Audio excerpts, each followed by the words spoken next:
Hi guys, it's Mrs. Schultz with the Nighty Night Story, and it's going to be Curious George Visits the Zoo. Are you ready, Noah? Yes. All right, here we go. George, said the man, how would you like to see a real elephant? Let's go to the zoo.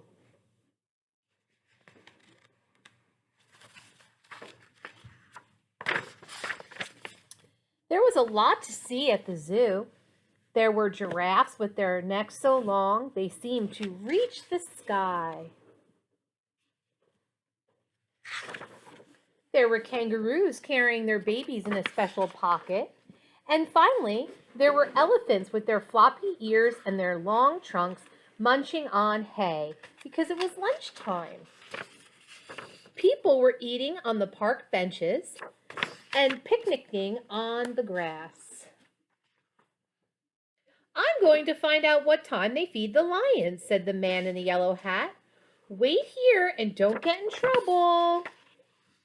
While George was waiting, he saw a zookeeper with a pail of bananas for the monkeys. Uh-oh. The keeper put the pail down to get a drink at the water fountain. George was hungry. He grabbed the pail and ran away with it. Hey! Shouted the keeper. Stop that monkey! But George kept running. A crowd of people were standing near the monkey house, just the place for George to hide. Standing by the cage was a little boy holding a red balloon with a long string. Suddenly, one of the monkeys reached out and snatched the string from the boy's hand and ran to the top of the cage.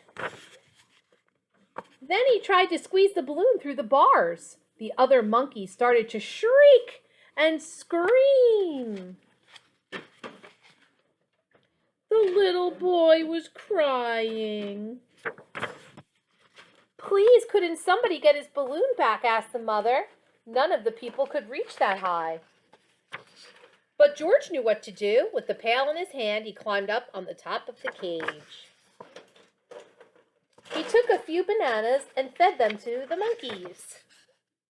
While the monkeys were eating, George snatched the balloon and swung down from the cage.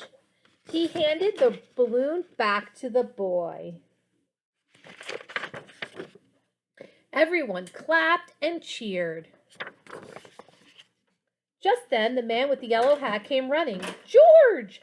The man cried. I've been looking all over for you. Please don't be angry with him, said the mother. He saved my son's balloon. George should not have taken my pail, said the zookeeper. But he did feed the monkeys. And now it's time to feed ourselves, George, said the man.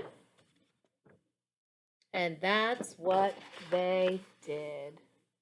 I thought this would be a perfect little nighty-night story because we were learning about zoos and we learned that Curious George was a Holocaust survivor, remember? We learned that the author, Margaret and H.A. Reyes, when they had to grab something before the Nazis came and they were fleeing, they grabbed the manuscript to Curious George. And now we have so many wonderful Curious George books because of that decision that they made on that day in their life. So, nighty-night, sweet dreams, and I'll see you in the morning.